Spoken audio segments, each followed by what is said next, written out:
Bulvinaka, and a very good afternoon to you all. And as I normally do with these discussions, allow me to begin by just acknowledging the traditional landowners of the land on which we gather today in the vernacular.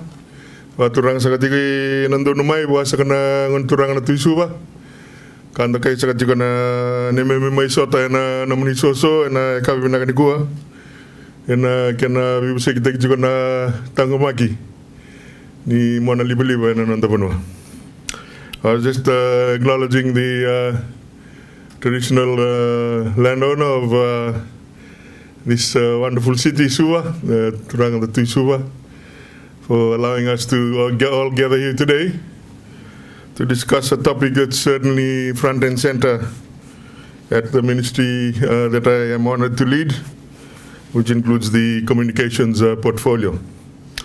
To Mr. Shailesh Sharma, CEO and Managing Director of VT Solutions, the VT Solutions team present here today, captains of industry that are in the room, leaders from the cybersecurity sector, representatives from the ministries, and our development partners, ladies and gentlemen.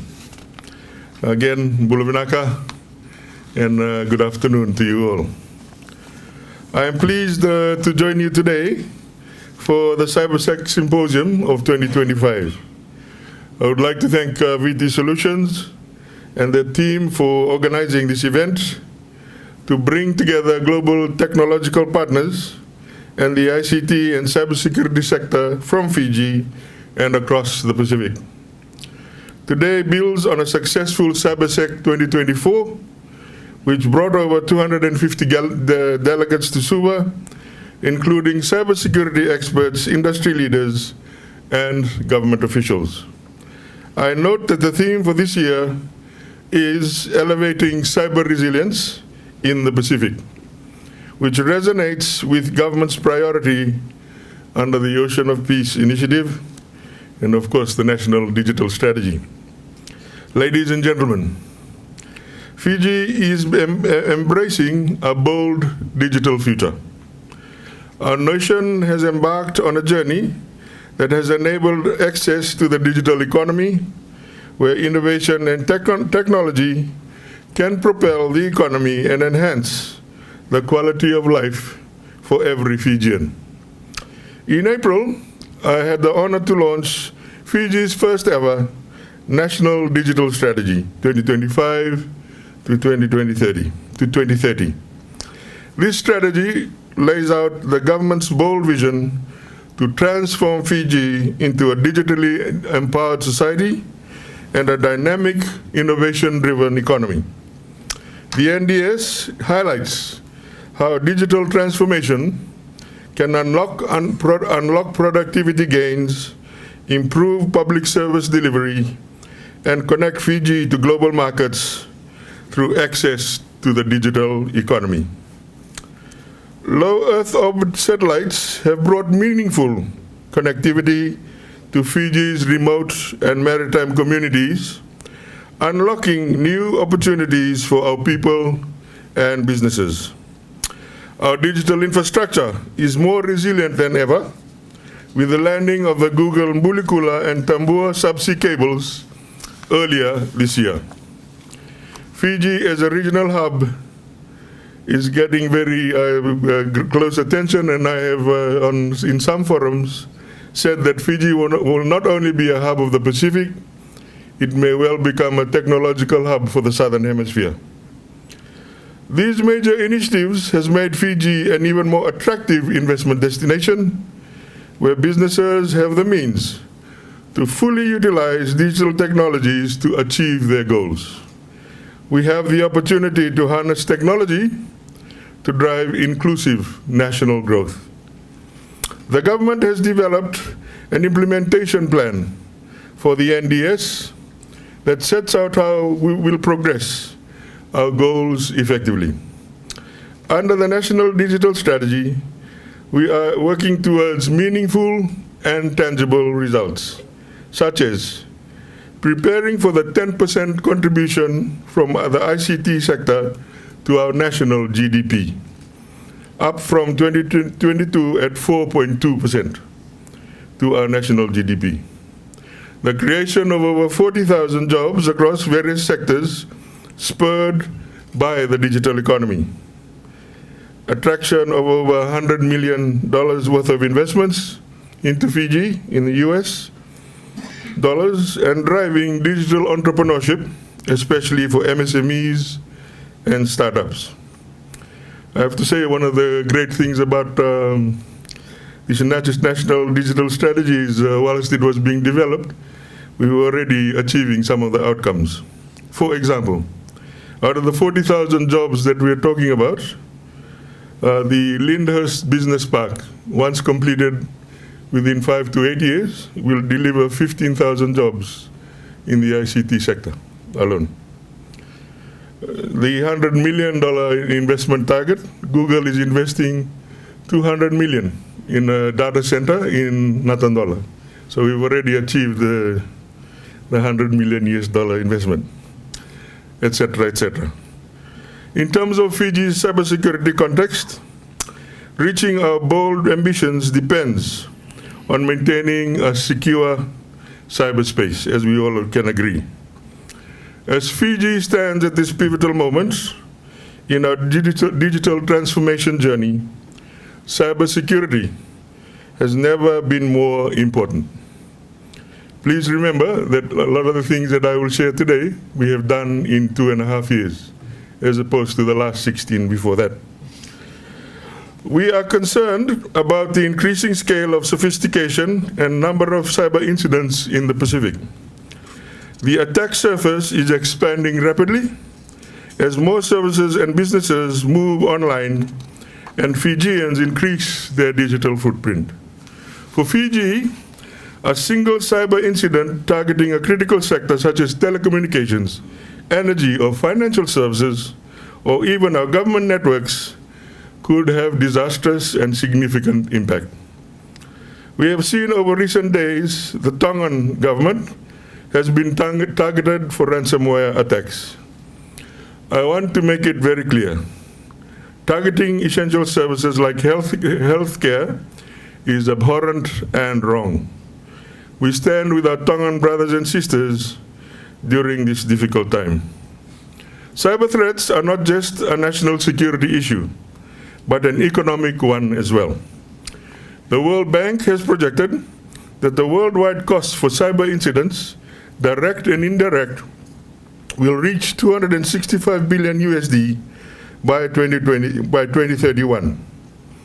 Technology company IBM reports that the average cost of a data breach is 4.88 million USD, with breaches to government and critical sectors often exceeding this. Cybercrime is a multi-billion-dollar or trillion-dollar industry. Criminals use all means and tactics to opportunistically target Fiji and the region. According to Mandiant's 2025 trend report, 55% of cyber threat groups are financially motivated. And it's not just large companies that are targeted. Micro, small, medium enterprises and individuals are also at risk. The Fiji government is seeing greater incidents of cybercrime targeting vulnerable or legacy systems. Mandiant found that exploits of vulnerabilities and stolen credentials were the most common ways for threat actors to commit cyber attacks. These trends, combined with the rise in theft in data, phishing, email compromise, scams, and consumer fraud, are of course highly concerning. Ladies and gentlemen, our vision, as encapsulated and mentioned by the MC, is for a future which is cyber secure, safe and resilient. A nation of Fiji where all benefit from connectivity and digital transformation. Very soon we will be releasing Fiji's second national cybersecurity strategy, 2025 to 2030, until the recently finalized cybersecurity maturity model for nations, CMM assessment, using the CMM model as a foundation, that strategy will detail our policies to navigate cybersecurity challenges in the digital age, now and into the future. It provides the needed synergies with the recently endorsed National Security Strategy. We recognize that government cannot reach this vision alone. We must have an whole-of-nation approach. The strategy will promote stronger partnerships with active involvement of critical sectors and industry. It is our collective responsibility to uplift Fiji's cybersecurity so we can harness the opportunities of digital transformation. Last month, the Ministry of Communications held 4 consultation workshops in Suva and several meetings in the Western Division to inform the National Cybersecurity Strategy. I wish to thank those of you in this room who may have participated and all others who contributed to the sessions. We have heard your views on what initiatives the government should prioritize, and some of them were fleshed up in that last slide. And rest assured, there are still opportunities to have your say. The ministry will continue to undertake consultations over the next few weeks across Fiji. And I look forward to contributions if you haven't submitted any. I would like to highlight some key priority areas from the strategy, and more importantly, what we are doing now and our ambitious agenda for the future. Firstly, our strategy will focus on uplifting cybersecurity and resilience of individuals and businesses. We heard from consultation sessions that basic cybersecurity awareness and good practices of cyber hygiene is lacking across Fiji. To fill this gap, we will identify awareness-raising activities to create accessible resources for individuals, MSMEs, and larger businesses. We will also look at ways that we can tailor guidance and resources to reach a wider audience, empowering Fijians with the cyber knowledge, skills, and tools. This ensures that no one is left behind in our cybersecurity journey.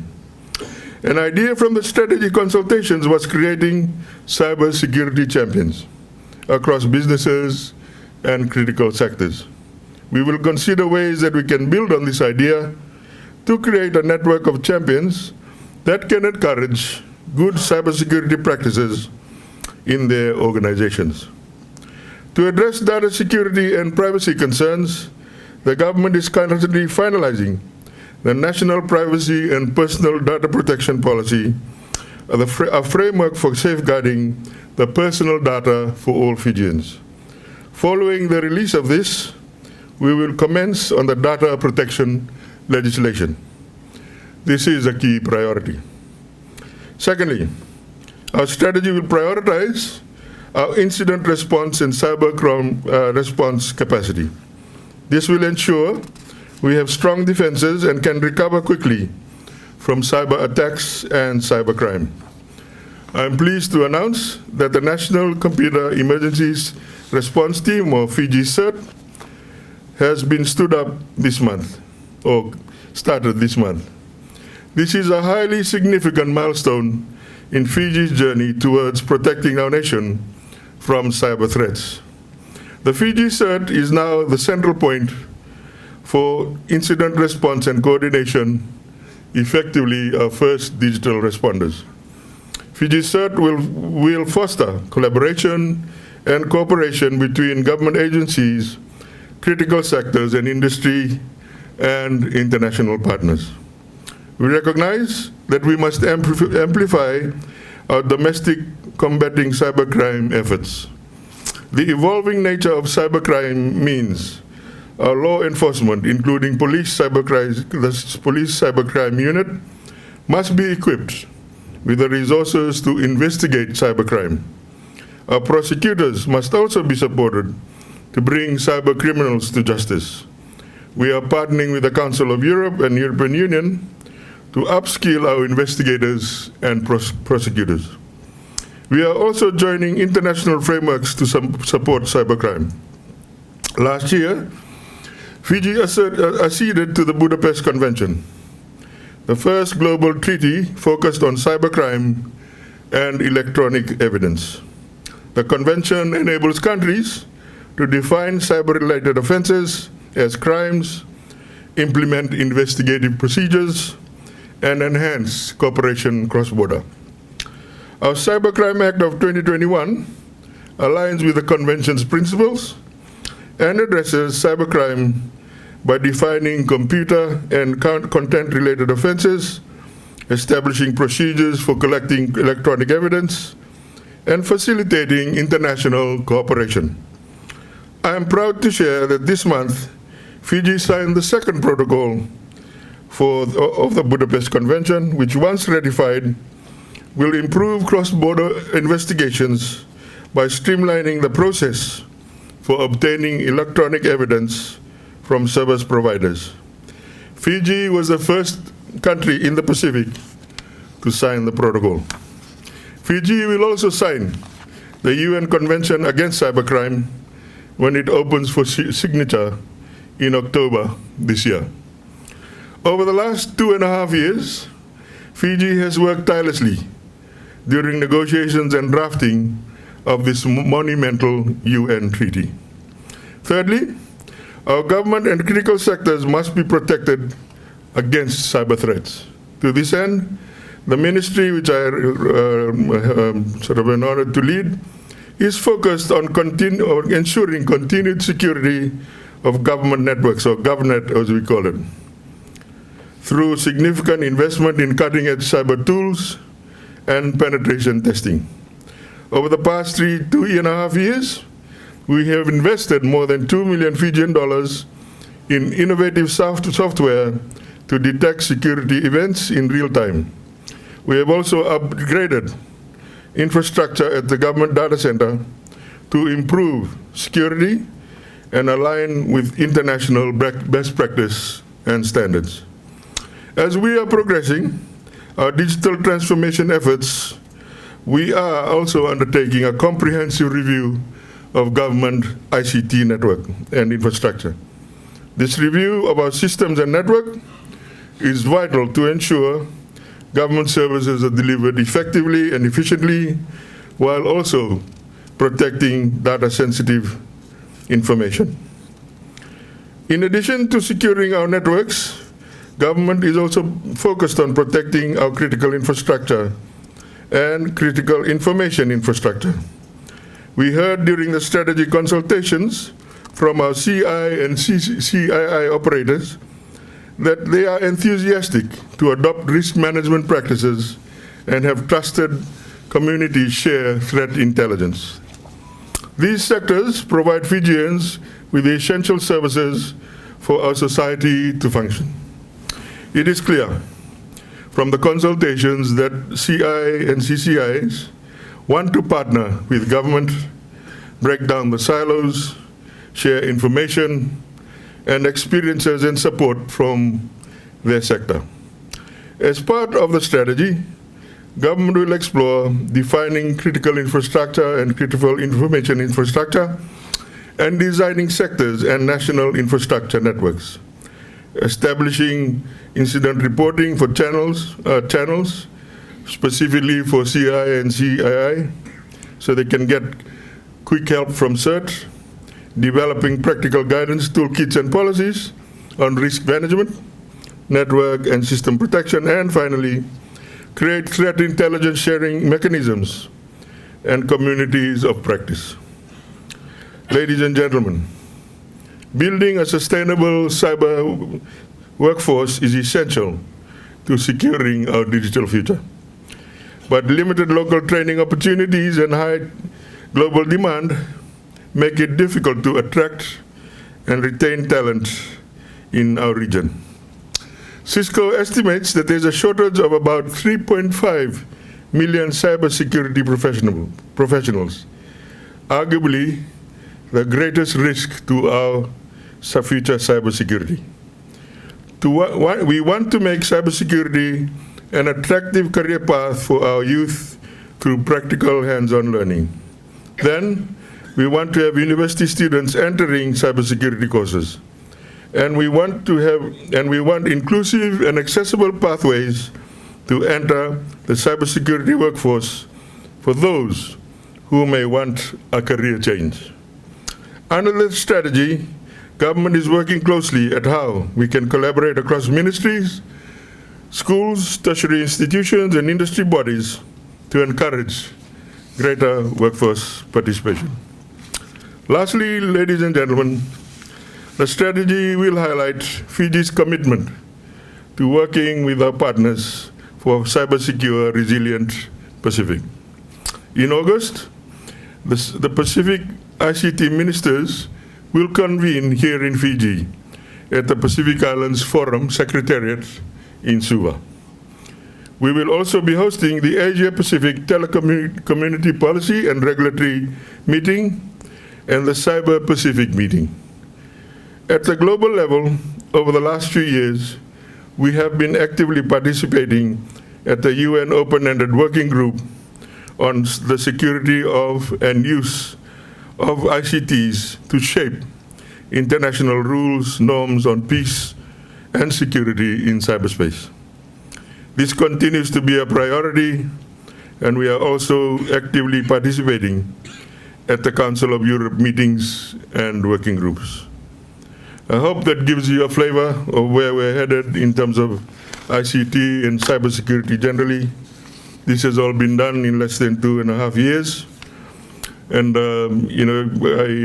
I'm quite optimistic that if we continue the momentum, we will actually have a much more resilient cybersecurity ecosystem in Fiji in less than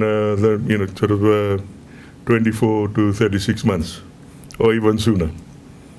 Underpinned with all these collaborations, we do have a MOU with the Australian government on cybersecurity that has allowed us to do some comprehensive pen testing of our ICT networks.